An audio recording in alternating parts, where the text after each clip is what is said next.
Hi everyone, स्वागत है आपका लेट्स क्रैक में। आज की क्लास में हम बात करेंगे सृजनात्मकता की, क्रिएटिविटी।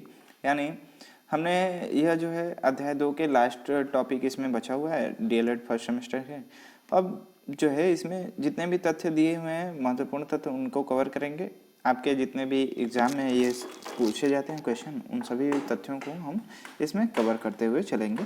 हम जानेंगे सृजनात्मकता का अर्थ क्या होता है, उनकी परिभाषाएं क्या होती हैं तथा उनकी क्या क्या विशेषताएं हैं। इन सभी चीज़ों के बारे में हम जानेंगे। उन शैशवावस्था, बाल्यावस्था तथा किशोरावस्था में जो है कैसे सृजनात्मकता का विकास होता है, इन सभी तथ्यों को हम कवर करेंगे। ठीक है, आइए शुरू करते हैं सृजनात्मकता के अर्थ एवं परिभाषा। सृजनात्मकता का अर्थ एवं परिभाषा क्या होता है। सृजनात्मकता जो है, यह शब्द जो है अंग्रेजी के क्रिएटिविटी का हिंदी रूपांतरण है। सृजनात्मकता क्या है?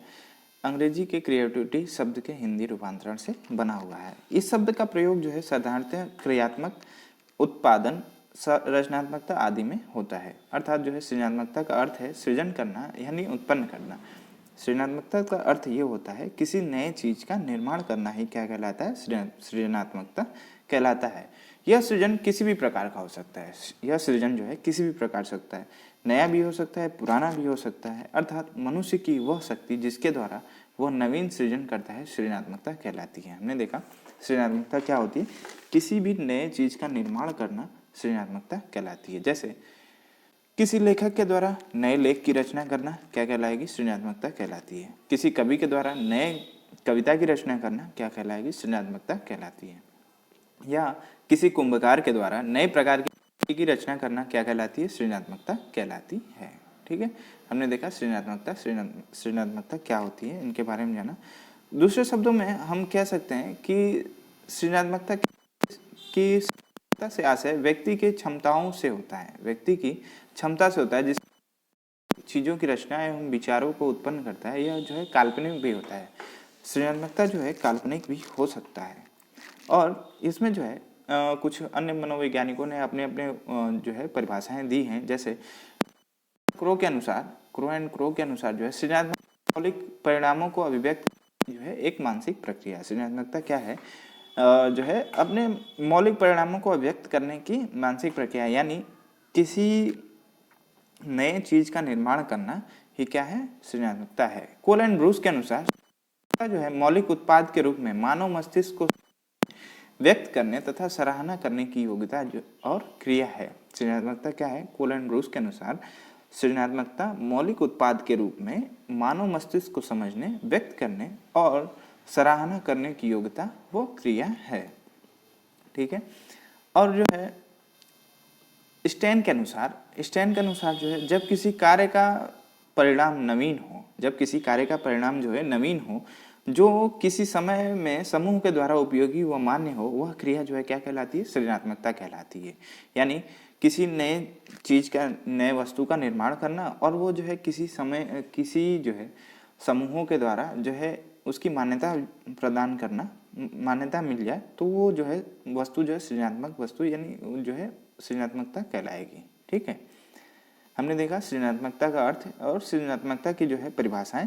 हम जाने कि क्या महत्वपूर्ण विशेषताएं होती हैं, उनके बारे में हम जाने। जैसे सृजनात्मकता में जो है व्यक्ति नवीन जो है रचना करता है, इस जो है यह अनोखा है। सृजनात्मकता में जो है व्यक्ति नवीन वस्तुओं की क्या करता है? रचना करता है। नवीन वस्तुएं जैसे यह अनोखा क्यों होता है? अनोखा मतलब जो है यह शाब्दिक भी हो सकता है, मूर्त भी हो सकता है। यह जो है अनोखा क्यों कहलाता है? क्योंकि यह जो है शाब्दिक भी हो सकता है, मूर्त भी हो सकता है, अशाब्दिक भी हो सकता है। ठीक है, इसलिए जो है इसे हम अनोखा भी कह सकते हैं। सृजनात्मकता की क्रिया जो है लक्ष्योन्मुख होती है। सृजनात्मकता की क्रिया जो है लक्ष्योन्मुख होती है। अर्थात जो है इसमें जो भी व्यक्ति जो है क्रिया या व्यवहार करता है, उसके पीछे कोई ना कोई जो है लक्ष्य निर्धारित होता है। ठीक है, सृजनात्मकता में व्यक्ति अपसारी चिंतन पाया जाता है। सृजनात्मकता में जो है व्यक्ति में जो है अपसारी चिंतन पाया जाता है, यानी वह एक चिंतन करके समस्या का समाधान निकलता है। अर्थात जो है अपसारी चिंतन का अर्थ ये होता है, अपसारी अर्थ क्या होता है कि किसी भी समस्या का जो कई पक्षों को जो है समझना जो है वो क्या कहलाता है, अपसारी चिंतन कहलाता है। कई पक्षों को जो है उसके सोचकर किसी भी प्रॉब्लम को, उसके समस्या निकालना जो है अपसारी चिंतन है। ठीक है, चिंतन में जो है अपसारी चिंतन और उपसारी चिंतन के बारे में जो है डिटेल में पढ़ेंगे। ठीक है। सृजनात्मकता जो है व्यक्ति के पूर्व अनुभवों पर आधारित होती है। सृजनात्मकता क्या होती है, व्यक्ति के पूर्व अनुभवों पर आधारित होती है। यानी सृजनात्मक जैसे कोई भी व्यक्ति है, कोई किसी नए कार्य को करने के लिए जो है उसके पिछले अनुभव जो भी जितने भी कार्य किए जाते हैं उस पर आधारित होती है।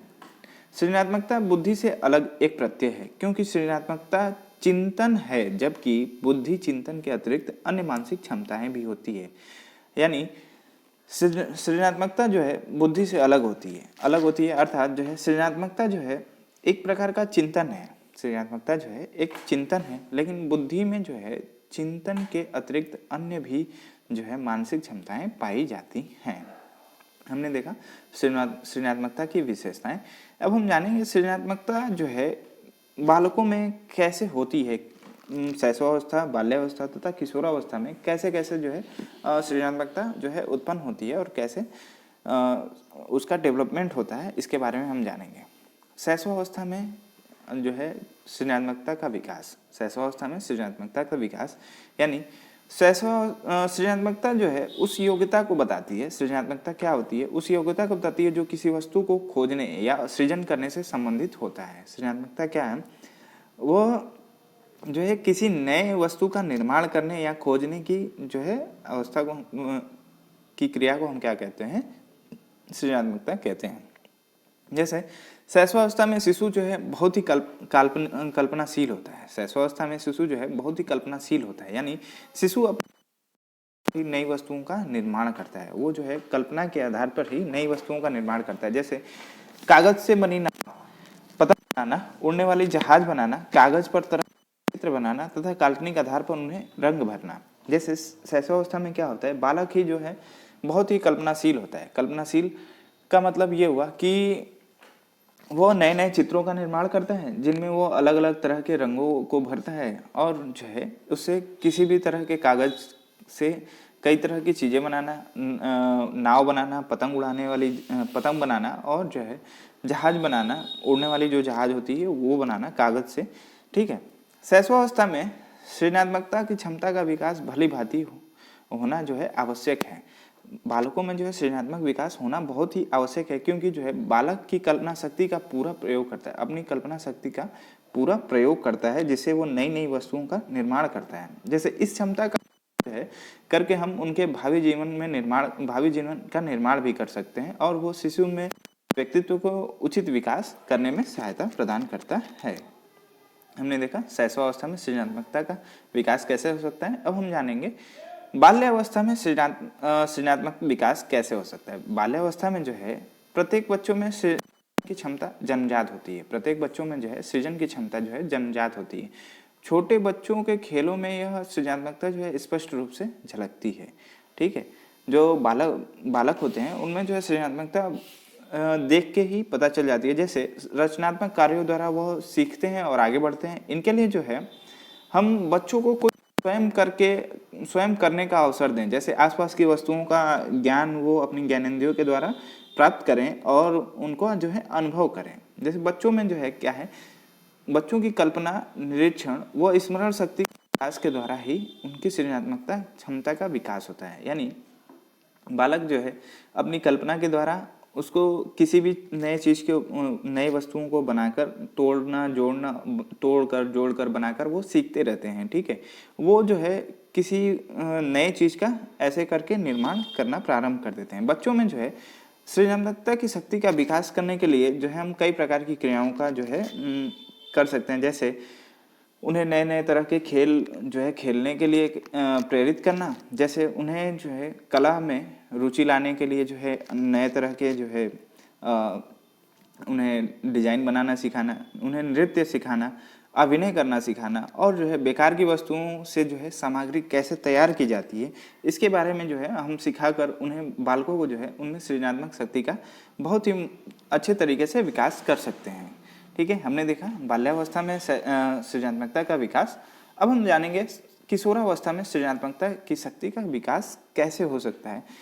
जब बालक जो है किशोरावस्था में होता है तो किशोरावस्था परिवर्तन की अवस्था होती है। किशोरावस्था कैसी है? परिवर्तन की अवस्था होती है। इस अवस्था में उसके अंदर बहुत सारे शारीरिक, मानसिक और संवेगात्मक और सामाजिक परिवर्तन होते हैं। उनमें क्या होता है?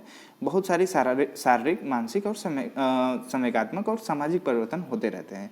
वह न तो बच्चा रहता है, न ही प्रौढ़ रहता है।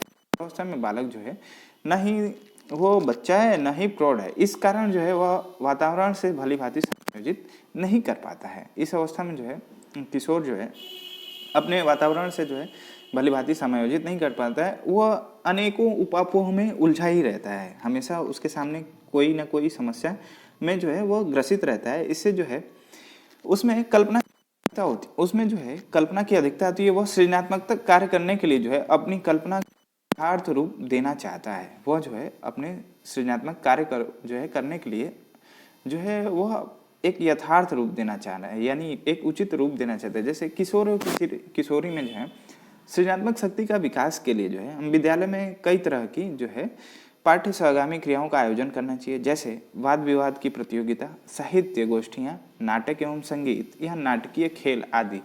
जैसे इन तरीकों से जो है उनमें हम बालकों में जो है सृजनात्मक शक्ति का विकास कर सकते हैं। ठीक है, हमने देखा शैशवावस्था, किशोरावस्था तथा जो है बाल्यावस्था में सृजनात्मकता का विकास कैसे हो सकता है, इन सभी चीज़ों के बारे में हम जाना। लेकिन सृजनात्मक जो है बालकों में बढ़ाने के लिए क्या उपाय होने चाहिए, शिक्षकों को क्या उपाय करने चाहिए, इनके बारे में हम जानेंगे। जैसे शिक्षकों को चाहिए कि बालकों की सृजनात्मकता शक्ति को बढ़ाने के लिए कि अध्यापक भी स्वयं सृजनात्मक प्रवृत्ति का हो। अध्यापक भी कैसा हो? स्वयं भी सृजनात्मक प्रवृत्ति का हो। क्योंकि जो है जब वह नए नए सृजनात्मक प्रयोग करके बालकों को दिखाएंगे तो उनकी जो है सृजनात्मक शक्ति भी बढ़ जाएगी। ठीक है, शिक्षकों को चाहिए कि वो जो है वाद विवाद विधि को अपनाए। वाद विवाद विधि यानी भिन्न भिन्न तरह से जो है विवादात्मक प्रश्न पूछकर उन बालकों को जो है उत्तर देने के लिए प्रेरित भी करना चाहिए।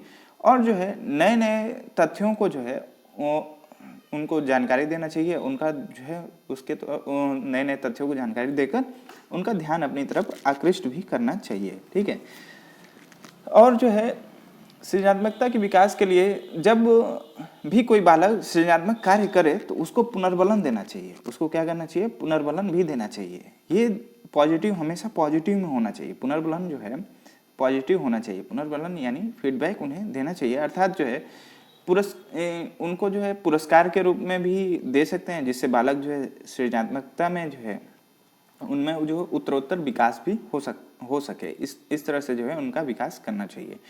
अध्यापक को चाहिए कि वे छात्रों को नवीन कार्यों की प्रशंसा करें। वो जो है जब भी बालक कोई नया कार्य करे तो उनको जो है उनको प्रशंसा प्रदान करे तथा जो है उनका उत्साह और रुचि बनाए। उनको जो है उत्साह और रुचि बनाए तथा उनके सृजनात्मकता कार्य करने के लिए अधिक से अधिक अवसर भी प्रदान उन्हें करें।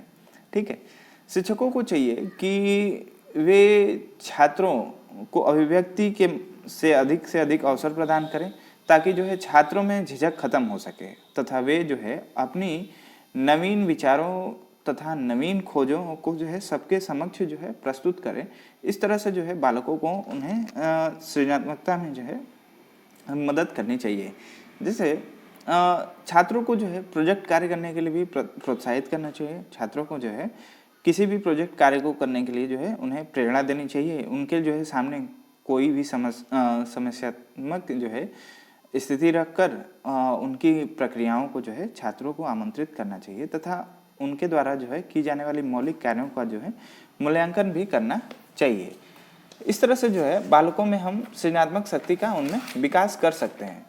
और जो है शिक्षकों को चाहिए कि मस्तिष्क उद्वेलन विधि का उनमें उनको जो है बढ़ावा देना चाहिए। अर्थात जो है इसमें जो है छात्रों के समक्ष जो है कोई समस्या दी जाती है, छात्र जो है अपने मन से जो है उत्पन्न जो विभिन्न प्रकार के समाधान होते हैं शिक्षक के से पूछ सकते हैं। ठीक है, इस तरह से मस्तिष्क उद्वेलन विधि का उनमें उनको जो है प्रयोग करके बताना चाहिए। और छात्रों की समस्या समाधान के लिए जो है परंपरागत विधि से जो है न कर उन्हें जो है नवीन तरीकों से सीखने के लिए जो है प्रोत्साहित करना भी चाहिए, जिससे उनमें जो है छात्रों में सृजनात्मकता का विकास बहुत ही तेज़ी से हो सके। और शिक्षकों को जो है छात्रों के मन के में उत्पन्न जो जितने भी निगेटिविटी होते हैं, निगेटिविटी यानी नकारात्मक अनुभूतियाँ जो होती हैं, उनको हटाने के लिए हटाना भी चाहिए, क्योंकि जब तक वो आशावादी नहीं होंगे उनमें जो है कुछ भी नया जो है मौलिक सोच उत्पन्न नहीं किया जा सकता है। इसलिए जो है अध्यापक को चाहिए कि वे छात्रों को जो है स्वयं नवीन सूचनाएं एकत्र करने के लिए दें और जो है उनको देकर नई आदतों का विकास करें, जिससे कि उनके अंदर जो है और उनके आसपास नवीन जो है अनुकूल वातावरण भी बना रहे, जिससे वो नए नए कार्यों को। ठीक है, इसके बाद जो है हम अगले अध्याय में मिलेंगे।